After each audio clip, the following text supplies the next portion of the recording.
കോമ്പസും പായ്ക്കപ്പലിൻ്റെ മറ്റൊരു അദ്ദേഹത്തിലേക്ക് നിങ്ങൾക്ക് അവർക്ക് സ്വാഗതം. ഇന്ന് നമ്മളൊരു കൊമേഴ്ഷ്യൽ വെഹിക്കിളുമായിട്ടാണ് നിൽക്കുന്നത്. മഹേന്ദ്രയുടെ സുപ്രോ പ്രോഫിറ്റ് ട്രക്ക് എന്ന് പറയുന്ന സുപ്രോ മിനി, അതാണ് ഇതിൻ്റെ യഥാർത്ഥ പേര്. അതിൻ്റെ കുറേ വിശേഷങ്ങളും കാര്യങ്ങളും, അതിൻ്റെ ഒരു കസ്റ്റമർ റിവ്യൂ എന്നുള്ള നിലയിലാണ് നമ്മൾ ചെയ്യുന്നത്.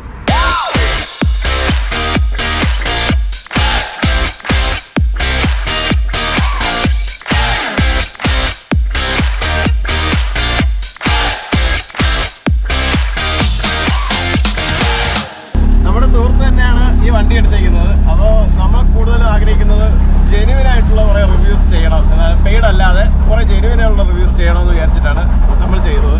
അപ്പോൾ അതിന് വേണ്ടിയിട്ട് നമ്മൾ അതുകൊണ്ടാണ് കസ്റ്റമറിൻ്റെ തന്നെ പുതുതായിട്ട് എടുക്കുന്ന കസ്റ്റമറിൻ്റെ കുറച്ച് വെയിറ്റ് ചെയ്തിട്ടാണെങ്കിലും അവരുടെ ഒന്ന് ഒരു ജെന്യുവൻ ആയിട്ടുള്ള റിവ്യൂ നമുക്ക് ചോദിച്ച് മനസ്സിലാക്കാൻ പറ്റുന്നു. അപ്പോൾ ഇന്ന് എൻ്റെ കൂടെ ഉള്ളത് നമ്മുടെ ഒരു ഫ്രണ്ട് തന്നെയാണ്, നിതിൻ എന്നാണ് പേര്. നിതിൻ്റെ കൂടുതൽ കാര്യങ്ങൾ നമുക്ക് ചോദിച്ച് മനസ്സിലാക്കാം. നിതിൻ ഇപ്പോൾ എടുത്തിട്ട് നിതിൻ എത്ര നാളായി വണ്ടി എടുത്തത്? വണ്ടി എടുത്തിട്ട് 1 മാസമായിട്ടുണ്ട്. വണ്ടി എടുത്തിട്ട് 1 മാസമായി. ചേസാണ് എടുത്തത്. ഓക്കെ, ചേസ് എടുത്തിട്ട് കണ്ടെയ്നർ ബോഡി ചെയ്യുകയാണ് ചെയ്തത്. നമുക്ക് കണ്ടെയ്നർ ബോഡി, അതായത് കവറിംഗ് ബോഡി വണ്ടിയായിരുന്നു ആവശ്യം. എന്താണ് പർപ്പസ്? ഇതിന്റെ പർപ്പസ് എന്തായിരുന്നു? നമുക്ക് നമ്മളെ സ്റ്റേഷനറി ഗുഡ്സ് സപ്ലൈ ആണ്, school office stationery goods supply ആണ്. ഓക്കെ, അപ്പോൾ ഇത് നമ്മൾ മെയിനായിട്ട് നമ്മൾ ഈ വണ്ടി നോക്കിയെന്ന് വെച്ച് കഴിഞ്ഞാൽ മൈലേജ് ബേസ് ചെയ്താണ് നോക്കിയത്. ഈ വണ്ടി നോക്കിയത് മൈലേജ് ബേസ് ചെയ്താണ് നോക്കിയത്. നമുക്ക് കമ്പനി അവകാശപ്പെടുന്നത് 23.5 കിലോമീറ്റർ പെർ ലിറ്റർ ഡീസലാണ് വണ്ടി. 23.5 കിലോമീറ്റർ ആണ് കമ്പനി പറയുന്നത്. അത്യാവശ്യം നല്ല മൈലേജ് അല്ലേ? 23.5 കിലോമീറ്റർ. ഈ സെഗ്മെന്റിൽ ഇപ്പം ഒരു ഡീസൽ വേരിയന്റ് നോക്കുമ്പോഴത്തേക്ക് അത്യാവശ്യം മൈലേജ് ഉള്ള ഒരു വണ്ടിയാണ്.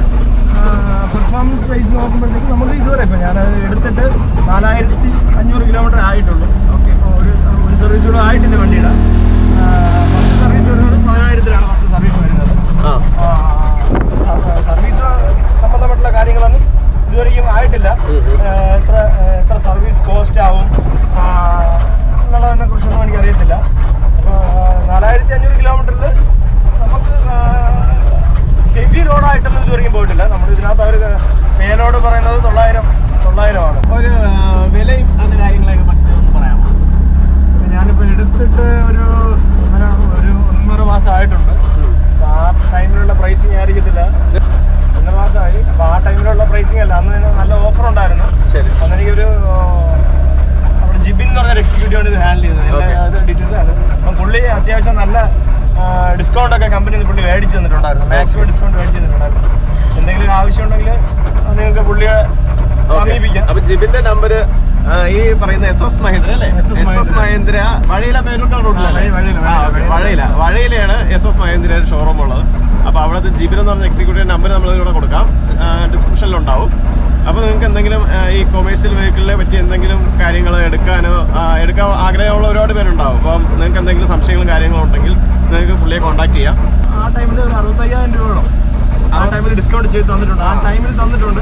ഇപ്പോൾ ഉണ്ടാവുമെന്ന് എനിക്ക് അറിയത്തില്ല. ആ ടൈമിൽ പുള്ളി എനിക്ക് മാക്സിമം ചെയ്യാൻ പറ്റും. പറയുന്നത് 1.5 മാസം മുമ്പുള്ള കഥയാണ്. 1.5 മാസം മുമ്പ് വണ്ടി എടുത്തപ്പോൾ 60,000 രൂപയോളം 65,000 രൂപയോളം ഡിസ്കൗണ്ട് ചെയ്ത് 65,000 രൂപയോളം ഡിസ്കൗണ്ട് ഉണ്ടായിരുന്നു വണ്ടി. കമ്പനി മേടിച്ച് തന്നിട്ടുണ്ടായിരുന്നു. ഓക്കെ, മാക്സിമം നമ്മളെ സപ്പോർട്ട് ചെയ്തു, നമ്മളെ ഹെൽപ്പ് ചെയ്തിട്ടുണ്ടായിരുന്നു. പലരും ഹെൽപ്പ് ചെയ്തിട്ടുണ്ടായിരുന്നു. ഇപ്പോഴത്തെ വില എനിക്ക് അറിയത്തില്ല. ആ ടൈമിൽ ഞാൻ എടുക്കുന്ന എനിക്ക് ഈ വണ്ടി ഓൺ റോഡ് കണ്ടെയ്നർ ബോഡി ഉൾപ്പെടെ ഇറങ്ങുമ്പോഴത്തേക്ക് 6.25 ലക്ഷം രൂപ. 6.25-നും 6,80,000 രൂപയ്ക്ക് ഇടയ്ക്കുന്നു. കണ്ടെയ്നർ ബോഡി ഉൾപ്പെടെ ആയിട്ടുണ്ട്. അപ്പോൾ കണ്ടെയ്നർ ബോഡി ചെയ്തതിന് ഏകദേശം 1 ലക്ഷം രൂപയോളം ആയിട്ടുണ്ട്. കണ്ടെയ്നർ ബോഡി ചെയ്തതിന് മാത്രം 1 ലക്ഷം രൂപയോളം ആയി. കമ്പനി ചെയ്യണമെങ്കിൽ 1 ലക്ഷത്തിന് പുറത്ത് പോകും അല്ലേ? 1 ലക്ഷത്തിന് പുറത്ത് പോകുമായിരിക്കും. അറിയത്തില്ല, ഞാൻ കമ്പനി ചെയ്തിട്ടില്ല. നമ്മൾ 1.2 ഒക്കെ 1200 കിലോ വരെ കയറി പോയിട്ടുണ്ട്. 1200 കിലോ വരെ ഇതിൽ കയറ്റി അടിച്ചിട്ടുണ്ട്. പക്ഷേ 900 കിലോ വരെയാണ് കമ്പനി പറയുന്നത്. 1200 അതിന് മുകളിലും ലോഡിംഗ് കപ്പാസിറ്റി ഉണ്ട് വണ്ടിക്ക്. വലിയ കയറ്റമൊക്കെ ഇതിനകത്ത് 2 മോഡ് വരുന്നുണ്ട്. ഇതിനകത്ത് ഈക്കോ മോഡും പവർ മോഡായിട്ട് ഈക്കോ മോഡ് വരുന്ന സ്ട്രൈറ്റ് റോഡിലൊക്കെ ഈക്കോ മോഡിന്റെ ആവശ്യമുണ്ട്. ഈക്കോ മോഡ് പോകും. കയറുമ്പോഴത്തേക്ക് മാത്രം നമുക്ക് ഒരു പവർ മോഡിലോട്ട് സ്വിച്ച് ചെയ്ത് കൊടുക്കേണ്ടി വരും. അത് നമ്മുടെ ഈ ഓട്ടത്തിൽ തന്നെ നമുക്ക് മനസ്സിലാവും. നമുക്ക് ഈ 2 മോഡിലോട്ടുള്ള വ്യത്യാസം വണ്ടി റൺ ചെയ്തുകൊണ്ടിരിക്കുമ്പോഴത്തേക്ക് മോഡിൽ നിന്ന് വേറൊരു മോഡിലോട്ട് സ്വിച്ച് ചെയ്യുമ്പോഴത്തേക്ക് ഉള്ള വ്യത്യാസം നമുക്ക് ഓട്ടത്തിൽ തന്നെ മനസ്സിലാവും. നല്ല വ്യത്യാസമുണ്ട്. ഒരു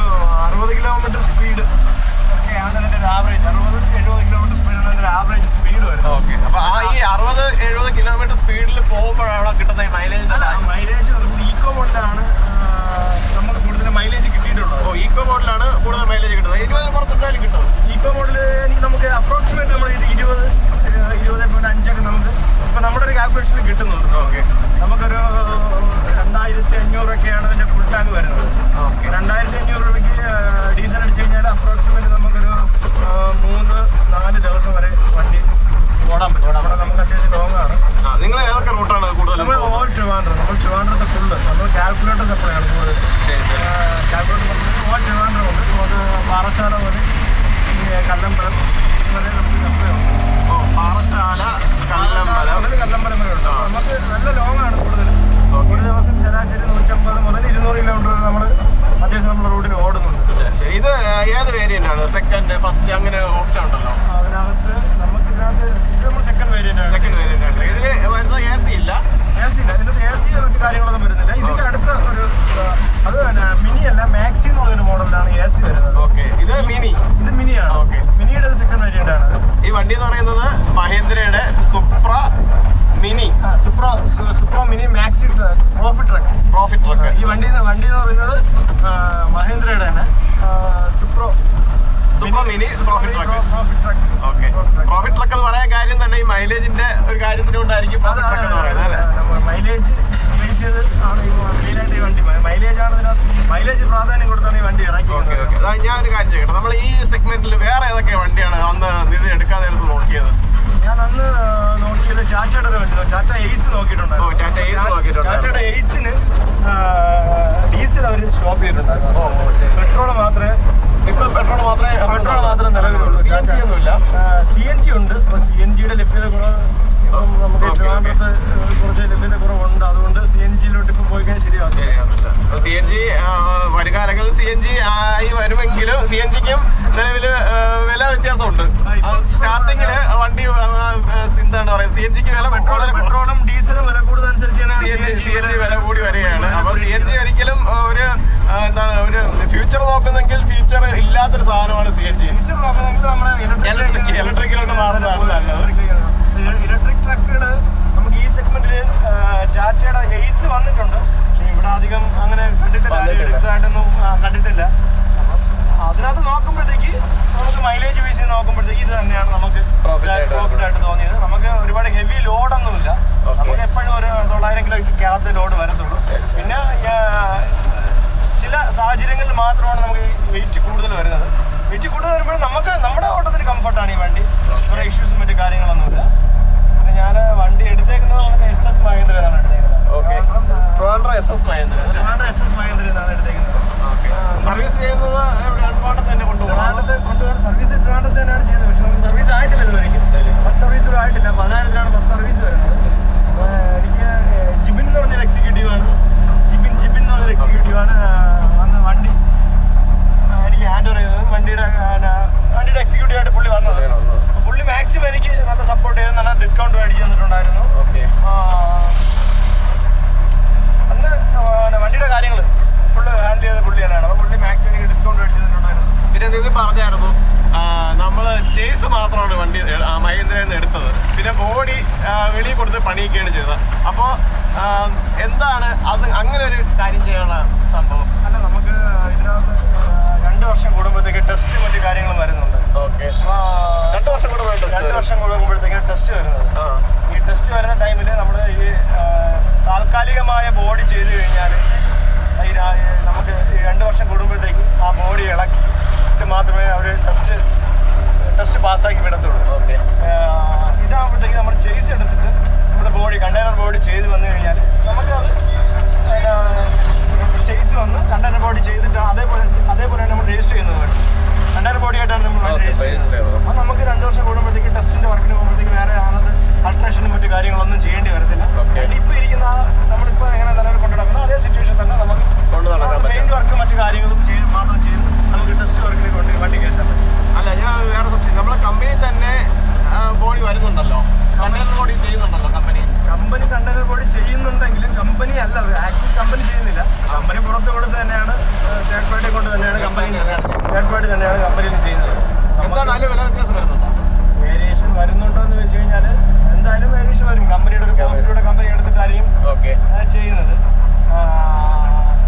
നമുക്ക് പരിചയമുള്ളത് കൊണ്ട് എനിക്കൊരു എൻ്റെ ഒരു സുഹൃത്ത് ഒരു വണ്ടി എടുത്ത് ഇതേപോലെ കണ്ടെയ്നർ ബോഡി ചെയ്തിട്ടുണ്ടായിരുന്നു. അതൊരു ട്രിവാൻഡ്രത്ത് തന്നെയാണ് ചെയ്തത്. ട്രിവാൻഡ്രം ബാലരാമപുരത്താണ് ചെയ്തേക്കുന്നത്.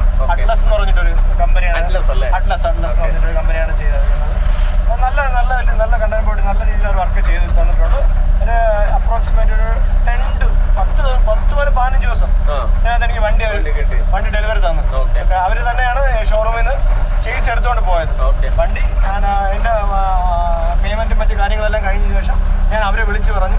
അവർ വണ്ടി ഷോറൂമിൽ നിന്ന് അവർ തന്നെ ഡെലിവറി എടുത്തുകൊണ്ട് പോവുകയും ചെയ്തു. ഡെലിവറി എടുത്തുകൊണ്ട് പോയി ചേസിൻ്റെ വർക്കെല്ലാം കഴിഞ്ഞിട്ട് ഞാൻ ഇന്ന ദിവസം അവർ ഷോറൂമിൽ വണ്ടി എത്തിക്കുകയാണ്. ഞാൻ എനിക്ക് ഷോറൂമിൽ നിന്ന് ഡെലിവറി കിട്ടും. ഇന്റീരിയറിന്റെ വിശേഷങ്ങൾ പറയുകയാണെങ്കിൽ സ്റ്റിയറിംഗ് വന്നിട്ട് പവർ സ്റ്റിയറിംഗ് ഒന്നുമല്ല. ഇതിൽ ആഡംബരമായിട്ട് സംഭവങ്ങളൊന്നുമില്ല. ഇതിലൊരു ചെറിയൊരു മീറ്റർ കൺസോൾ വരുന്നതിൽ ഒരു ഫ്യൂൽ ഗേജിൻ്റെ സംഭവം കാണിക്കുന്നുണ്ട്. പിന്നെ വാർണിങ്ങിൻ്റെ കുറച്ച് ലൈറ്റ്സ് വരുന്നുണ്ട്. പിന്നെ സ്പീഡോമീറ്റർ ഡിജിറ്റലായിട്ടുള്ള നമ്മുടെ കിലോമീറ്റർ അറിയാൻ പറ്റുന്ന മീറ്ററാണ്. അപ്പോൾ ഇതിൽ നമുക്ക് അറിയാൻ പറ്റുന്ന ട്രിപ്പ് A, B എന്ന് പറയുന്ന 2 ട്രിപ്പ് സെറ്റ് ചെയ്യാം. പിന്നെ ടൈമറുണ്ട്. അത്രയേ ഉള്ളൂ. ഇതിൽ വേറെ സംഭവങ്ങളൊന്നുമില്ല. പിന്നെ ടെമ്പറേച്ചറിൻ്റെ അത് അത്രയേ ഉള്ളൂ. പിന്നെ വന്നിട്ട് ഇതിൽ സ്റ്റീരിയോയുടെ ഒരു പോർഷൻ വെച്ചിട്ടുണ്ട്. നമുക്കിത് കട്ട് ചെയ്ത് കളഞ്ഞിട്ട് സ്റ്റീരിയോ വേണമെങ്കിൽ വയ്ക്കാം. ഫസാഡിൻ്റെ സ്വിച്ച് ഇവിടെയാണ് വരുന്നത്. പിന്നെ വണ്ടി ഓടിച്ചുകൊണ്ടിരുന്നപ്പോൾ ഞാൻ പറഞ്ഞായിരുന്നു ഇതൊരു കാര്യം എന്ന് വെച്ചാൽ വേറെ ഒന്നുമില്ല, സമയം നോക്കാൻ വേണ്ടിയിട്ട് ചെറിയൊരു ഡിവൈസ് മാത്രമേ ഉള്ളൂ. കാണുമ്പോൾ ഒരു വലിയ സംഭവം കണക്ക് തോന്നുന്നുണ്ട്, കൊള്ളാം, നല്ല രസമുണ്ട്. പിന്നെ ഇവിടെ ചെറിയൊരു സ്റ്റോറേജ് സ്പേസ്, ചെറിയ കോയിൻസും കാര്യങ്ങളൊക്കെ ഇടാം. ഫോണൊന്നും വെക്കാൻ പറ്റത്തില്ല. പിന്നെ ഒരു ചാർജിൻ്റെ പോർട്ട് വരുന്നുണ്ട്. പിന്നെ ഗിയർ നോബ്, വാട്ടർ ബോട്ടിൽ വെക്കാനുള്ള ഏരിയ. ഇതിൻ്റെ ഹോൺ വരുന്നത് സൗണ്ട് കൊള്ളാം കേട്ടോ, എനിക്ക് ഇഷ്ടപ്പെട്ടു. എൻ്റെ സൗണ്ട് നല്ല രസമുണ്ട്. പിന്നെ വരുന്നത് power mode, eco mode switch വരുന്നത് ഇവിടെയാണ്. പവർ മോഡ് ഇവിടെ, power mode, eco mode. Okay, ഈ 2 സ്വിച്ച് വരുന്നത് ഇവിടെയാണ്. പിന്നെ ഡോറിൻ്റെ സംഭവങ്ങളൊന്നുമില്ല. ഡോറിന് ഒരു ഫ്ലാറ്റ് ഡോറ്, അത്യാവശ്യം ഒരു റെക്സിൻ ചെയ്തിട്ടുള്ള ഒരു പോർഷനാണ്. ഒരു ബീച്ച് കളർ റെക്സിൻ ചെയ്തിട്ടുണ്ട്. പിന്നെ ഇതിൻ്റെ ഒരു എഞ്ചിൻ്റെ സൗണ്ട് ഞാൻ സ്റ്റാർട്ട് ചെയ്ത് കേൾപ്പിച്ച് തരാം. ഓക്കെ, എഞ്ചിൻ സ്റ്റാർട്ട് ചെയ്യാൻ പോവുകയാണ്. ജസ്റ്റ് സൗണ്ട് കേൾക്കാം. സൗണ്ട് കേൾക്കാൻ വേണ്ടിയിട്ട്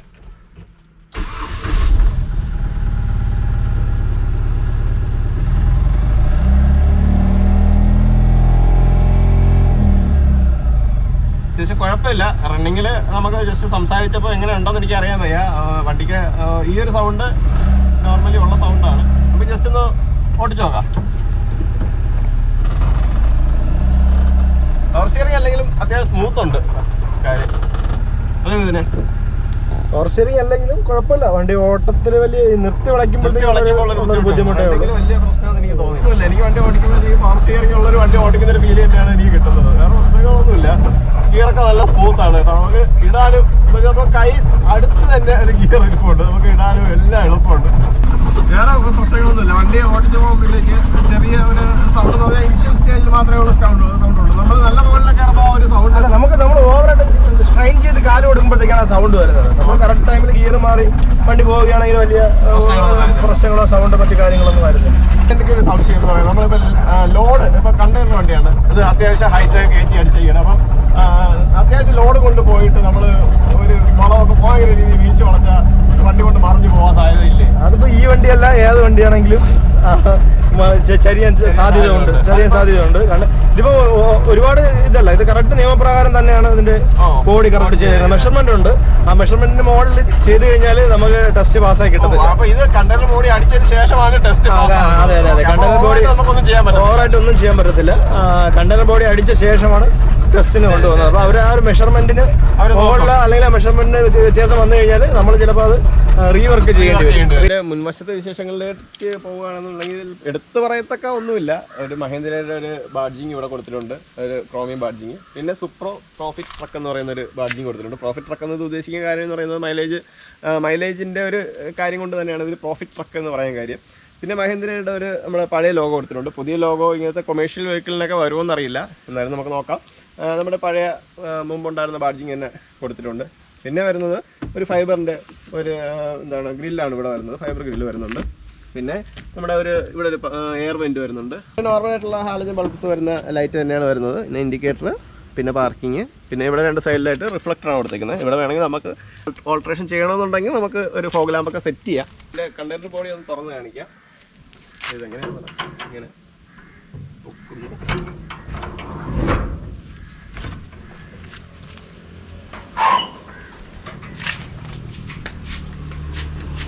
വിശാലമായിട്ടുള്ള ഒരു കണ്ടെയ്നറാണ് അടിച്ചേക്കുന്നത്. ഇതിൻ്റെ ഹൈറ്റ് ഒന്ന് കയറി കാണിച്ച്. ഹൈറ്റ് എന്ന് പറയുന്നത് ഏകദേശം എനിക്ക് ജസ്റ്റ് ഒന്ന് കുനിയണം, അത്രേ ഉള്ളൂ. അത്യാവശ്യം നല്ല ക്വാളിറ്റി ബോഡിയാണ് ചെയ്തേക്കുന്നത്. അപ്പോൾ ഇന്നത്തെ വീഡിയോ നമ്മൾ വൈൻഡപ്പ് ചെയ്യുകയാണ്. നിങ്ങൾക്ക് ഇതിൻ്റെ എക്സിക്യൂട്ടീവിൻ്റെ നമ്പർ ഞാൻ താഴെ കൊടുത്തിട്ടുണ്ടാവും. അപ്പോൾ നിങ്ങൾക്ക് എന്തെങ്കിലും സംശയങ്ങളും കാര്യങ്ങളൊക്കെ ഉണ്ടെങ്കിൽ നിങ്ങൾക്ക് ജിബിൻ എന്നാണ് പുള്ളിയുടെ പേര്, ജിബിനെ ഒന്ന് വിളിച്ച് ചോദിക്കാം. അപ്പോൾ നിങ്ങൾക്ക് നമ്മുടെ ചാനൽ സബ്സ്ക്രൈബ് ചെയ്യാത്തവരുണ്ടെങ്കിൽ തീർച്ചയായും സബ്സ്ക്രൈബ് ചെയ്യുക, നമ്മളെ സപ്പോർട്ട് ചെയ്യുക. തൊട്ടടുത്തുള്ള ബെല്ലൈക്കണും കൂടെ എനേബിൾ ചെയ്താൽ നമ്മൾ അപ്ലോഡ് ചെയ്യുന്ന വീഡിയോ നിങ്ങൾക്ക് നോട്ടിഫിക്കേഷനായിട്ട് എത്തിച്ചേരുന്നതായിരിക്കും. അപ്പോൾ അടുത്ത വീഡിയോ എത്തുന്നവരെ വണക്കം.